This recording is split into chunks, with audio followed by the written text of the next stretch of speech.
బద్ధకం ఎక్కువైపోయిందంటే చాలు పనులు కూడా ఎక్కువైపోతాయి. అందుకే అంటారు ఎప్పటి పని అప్పుడే చేసుకోవాలి, లేదంటే ఎక్కువ పనులు అయిపోతాయి. నా వల్ల ఒక పెద్ద పొరపాటే జరిగింది వంటగదిలోను. ఈ ఉల్లిపాయలు తెచ్చి మాత్రం ఒక 10 రోజులు అవుతుంది. ఇంకా ఇంతకు ముందు ఉల్లిపాయలు ఉన్నాయని చెప్పి వాడుతూ ఉన్నాను. నేనేం చేశానంటే కవర్లో అలాగే పెట్టేశాను. వీటి జోలైతే మాత్రం అస్సలు వెళ్ళలేదు.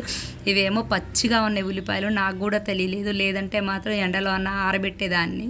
ఇక కూర వండుదామని ఉల్లిపాయలు అయితే మాత్రం తీసాను. ఇక చూడండి వాటికి వచ్చేసాయి మొలకలు, స్ప్రింగ్ ఆనియన్స్. నా బద్ధకానికి ప్రతిఫలం ఇది. నిజం చెప్పాలంటే కొన్ని ఉల్లిపాయలు అయితే కుళ్ళిపోయినాయి కూడా, పురుగులు వచ్చేసి కంపు అయితే కొడతా ఉన్నాయి. ఇక తీరిక చేసుకుని కూర్చుని వీటన్నిటిని ఒలిచేసి ఇంకా మంచిగా అయితే శుభ్రం చేసి అయితే పెట్టాను. ఆ కాడలేమో ఇక ఫ్రిడ్జ్లో అయితే దాచిపెట్టేశాను. వాటితో ఏం చేసుకోవచ్చో చెప్పండి. నేనైతే ఎప్పుడు ఈ రెసిపీ అయితే చేయలేదు. ఇక మా ఆయన ముందు మాత్రం ఇలాంటి పనులు చేశాను అనుకోండి, చూసుకోండి నన్ను ఎన్ని తిట్లు తిడతారో. ఇంట్లో తిని ఖాళీగా కూర్చునే బదులు కనీసం ఇలాంటివి కూడా పట్టించుకునే జాగ్రత్త చేసుకునే పని లేదా అంటా ఉంటారు. అందుకని మా ఆయన రాకముందే ఇవన్నీ అయితే మాత్రం అతి తెలివితో శుభ్రం చేసి అయితే పక్కన పెట్టేశాను. కానీ మీరు మాత్రం ఎవ్వరు చెప్పకండి, మీ ఇంట్లో ఎంతమంది ఇలా చెక్ చేస్తారు మీ హస్బెండ్స్ చెప్పండి. వీడియో నచ్చితే లైక్ చేసి సబ్స్క్రైబ్ చేసుకోండి.